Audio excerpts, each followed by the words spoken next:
আসসালামু আলাইকুম। গত 5 দিন আগে আমাদের একটা প্রতিবন্ধী বাছুর হয়েছিল, আপনারা সবাই জানেন। তো আলহামদুলিল্লাহ বাছুরটা এখনো বেঁচে আছে, কিন্তু আমাদের প্রচুর পরিমাণ কষ্ট করতে হচ্ছে। দিনে 2 থেকে 3 বার গাভীটাকে দহন করতে হচ্ছে, এর পাশাপাশি একে দুধ খাওয়াইতে হচ্ছে এবং অনেক যত্ন করতে হচ্ছে। তার পিছনের পা দুইটা একদম বাঁকা, এই পিছনের যে পা দুটা আছে এই দুটো একদম মানুষের মতো। এই যে এখান থেকে এটা পুরা শক্ত, এটা কোনো মুভমেন্ট করে না। এর পাশাপাশি সব থেকে যে বড় মারাত্মক সমস্যা, সেটা হচ্ছে তার মাথাটাই হচ্ছে বাঁকা। মানে সবাই মনে করবে যে সে শুয়ে আছে, কিন্তু তার সারাটা দিন কাটছে এরকম 24 ঘন্টা এরকম থাকে, সে কোনো মাথা উঠাইতে পারে না।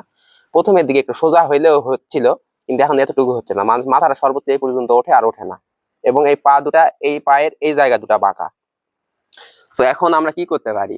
অনেকেই বলতেছে যে এটা সার্জারি করার জন্য, তবে এত ছোট বাছুর তো সার্জারি করা যাবে না, তবুও আমরা চেষ্টা করে দেখবো যদি আল্লাহ তার হায়াত রাখে। তো সচরাচর এই ধরনের প্রতিবন্ধী বাচ্চাগুলোর ক্ষেত্রে দেখা যায় যে পিছনের পা বা সামনের পা বা 4টা পায়ে যদি বাঁকা হয়, সেই ক্ষেত্রে একটা ট্রিটমেন্ট করে ভালো ফলাফল পাওয়া যায়। কিন্তু তার মাথাটাই বাঁকা, এটা হচ্ছে সবচেয়ে বড় সমস্যা। তার মধ্যে সারাদিন এরকম শুয়ে থাকে আরো কিছু সমস্যা দেখা দিয়েছে। যেমন এই যে নাভির এই জায়গাটা একদম পছন্দ ধরার মতো হয়ে গেছে, কারণ সারাদিন এই জায়গাটা ভিজা থাকে। আমরা এই যে ছালা বা চট যেটা বলে এটার উপর শুয়ে রাখতেছি, এর পাশাপাশি ম্যাটের উপরে রাখতেছি, তবুও কোনো কাজ হচ্ছে না।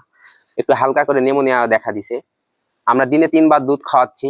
আর সবচেয়ে বড় কথা হচ্ছে যে আল্লাহ আমাদের এইভাবে অনেকভাবে পরীক্ষা করে, কখনো জানমালের ক্ষতি করে, কখনো নিজের ক্ষতি করে, কখনো বালা মুসিবত দিয়ে, এভাবে আল্লাহ আমাদের পরীক্ষা করে। তো এই সময়ে সবচেয়ে যেটা বড় সুবিধা হচ্ছে বা অসুবিধা হচ্ছে, যে এই সময় ধৈর্য ধারণ করতে হবে। আর মহান আল্লাহ তাআলা ধৈর্যশীলদেরকে পছন্দ করে। ধৈর্য না থাকলে খামার সেক্টরে টিকতে পারবেন না ভাই। আমরা প্রাণী নিয়ে কাজ করতেছি, এখানে বিভিন্ন ধরনের সমস্যা হবে এবং সেবা করতে হবে। আর আরেকটা ব্যাপার হচ্ছে, চিন্তা করেন, এটা গরু হচ্ছে, কিন্তু মানুষও দেখা যায় যে দীর্ঘ 20 বছর 50 বছর বেঁচে থাকতেছে, তাদের সেবা করতেছি। সেই জায়গায় গরু, এদিকে এরকম মনে করা যাবে না যে গরু হয়েছে তো কি হয়েছে, সেবা করবো না, যেমন হোক। এর পাশাপাশি কয়েকজন আমাকে বলছিল যে জবাই করে পুঁতে ফেলার জন্য, যেটা আমাদের দ্বারা কখনোই সম্ভব না, কারণ আমাদের সারাটা দিন কাটে এদের জন্য। আর এদের প্রতি যে আমাদের একটা মায়া মমতা বা ভালোবাসা সৃষ্টি হয়েছে, এটা বলে বোঝানোর মতন না। আমাদের কাছে খুব প্রিয় সন্তানের মতোই লাগে, এইভাবে আমরা যত্ন করতেছি।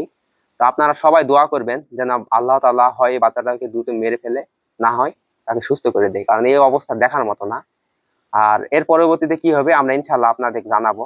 তো সবাই আমাদের জন্য দোয়া করবেন, আল্লাহ তাআলা যেন আমাদের ব্যবসার মধ্যে বারাকাত দান করে। আসসালামু আলাইকুম।